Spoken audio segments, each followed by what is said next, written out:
এই সুইচটা দিলে কুলিং ফ্যানটা চলবে। এটা যদি আমি অফ করে দিই অটোমেটিক বন্ধ হয়ে যায়, মানে সুইচ সিস্টেম করেছি যাতে যখন লাগে তখন আমি এটা চালাই রাখি, আর যখন লাগবে না তখন হচ্ছে অফ করে দিই আর কি। আমি এই বডিটার সাথে কুলিং ফ্যানটা অ্যাড করে দিয়েছি, আর সুইচও হচ্ছে সেম টু সেম এখানে হচ্ছে অ্যাড করে দিয়েছি। এই যে দেখেন। আসসালামু আলাইকুম, আজকে আপনাদের সাথে কথা বলবো ইউপিএসএ কুলিং ফ্যান কিভাবে লাগাবেন, কুলিং ফ্যান লাগানোর উপায়, এবং ইউপিএসএ কুলিং ফ্যান লাগালে কি কি সুবিধা আপনারা পাবেন। তো শুরু করি আজকের ভিডিও।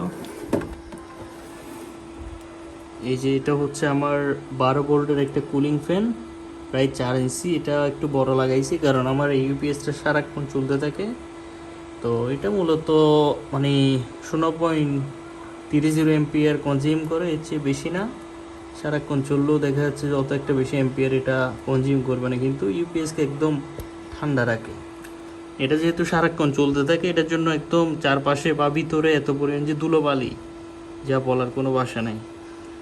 আচ্ছা, তো প্রথমত হচ্ছে আমি ইউপিএসে কুলিং ফ্যান সেট করার জন্য ইউপিএসের কুলিং ফ্যান এতটুকু পরিমাণ আমি ছিদ্র করে বা কেটে নিয়েছি একটা দিয়ে তাতাল দিয়ে, বা হচ্ছে যেগুলো হচ্ছে আপনারা জ্বালাই করেন যে মেশিন, সেই মেশিন দিয়ে হচ্ছে আমি সুন্দর করে গরম হিট দিয়ে এগুলো হচ্ছে সুন্দরভাবে কেটে নিয়েছি। এই বডিটা যেহেতু এটা প্লাস্টিক বডি, স্টিল বডির জন্য অন্যরকম একটা উপায় আমি নিজে থেকে হচ্ছে বের করছি, কারণ এটা তো কাটা অনেক কষ্টকর।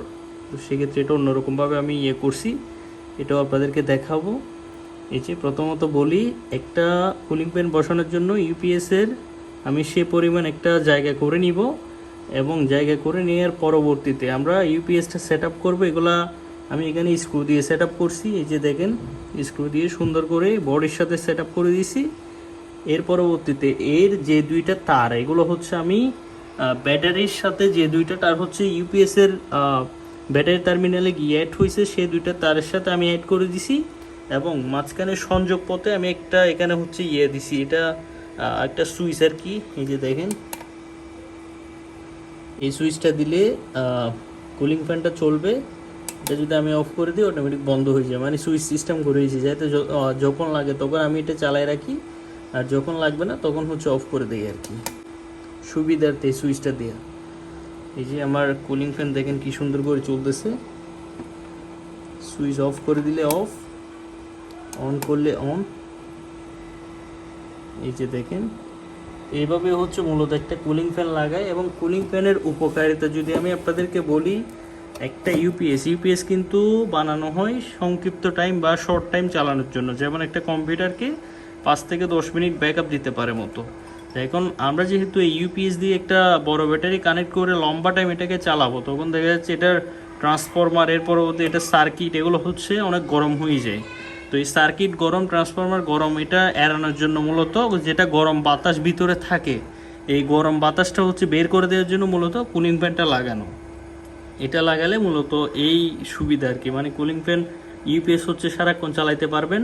এর পরবর্তী ইউপিএস সহজে নষ্ট হবে না, মানে একটা দীর্ঘস্থায়ী ব্যাকআপ দিবে। এটাকে বলা হয় মডিফাই। এবং এটার সাথে হচ্ছে আপনারা যদি দুইটা বড় ব্যাটারি তার অ্যাড করেন, তাহলে একদম মানে ফুল ইউপিএস মডিফিকেশন এতটুকুতে কমপ্লিট। ঠিক আছে, এখন আমি আপনাদের দেখাবো আমি স্টিল বডিতে কিভাবে কুলিং ফ্যান অ্যাড করছি। এদিকে দেখেন আমার কম্পিউটার কিন্তু চলতেছে, তো সেক্ষেত্রে হচ্ছে ইউপিএস বর্তমানে রানিং, এটার জন্য আমি বেশি একটা দেখাইতে পারতেছি না আপনাদের, তো শর্ট টাইম দেখাই। এই যে আমি এই বডিটার সাথে কুলিং ফ্যানটা অ্যাড করে দিয়েছি, আর সুইচও হচ্ছে সেম টু সেম এখানে হচ্ছে অ্যাড করে দিয়েছি। এই যে দেখেন,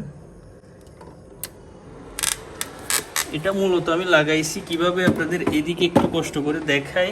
এই যে এখানে আপনারা নেট দেখতেছেন, এই নেটের মধ্যে যে কোনো এক পাশে উপরেও লাগাইতে পারেন, চাইলে নিচেও লাগাইতে পারেন। আমি তো এগুলো ছিদ্র করি না, কারণ স্টিল বডি এগুলো কাটতে আমার অনেক কষ্ট হয়ে যাবে, যেহেতু আমার কোনো এই টাইপের গ্রাইন্ডার মেশিন বা এই টাইপের কোনো মেশিন নাই।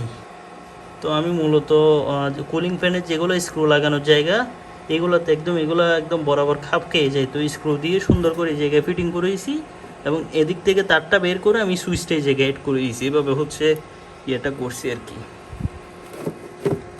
তো এই হচ্ছে আজকের ভিডিওটি কেমন লাগলো অবশ্যই কমেন্ট করে জানাবেন। এরকম নিত্য নতুন ভিডিও পাওয়ার জন্য অবশ্যই আমার পেজটা ফলো করে পাশেই থাকবেন। আসসালামু আলাইকুম।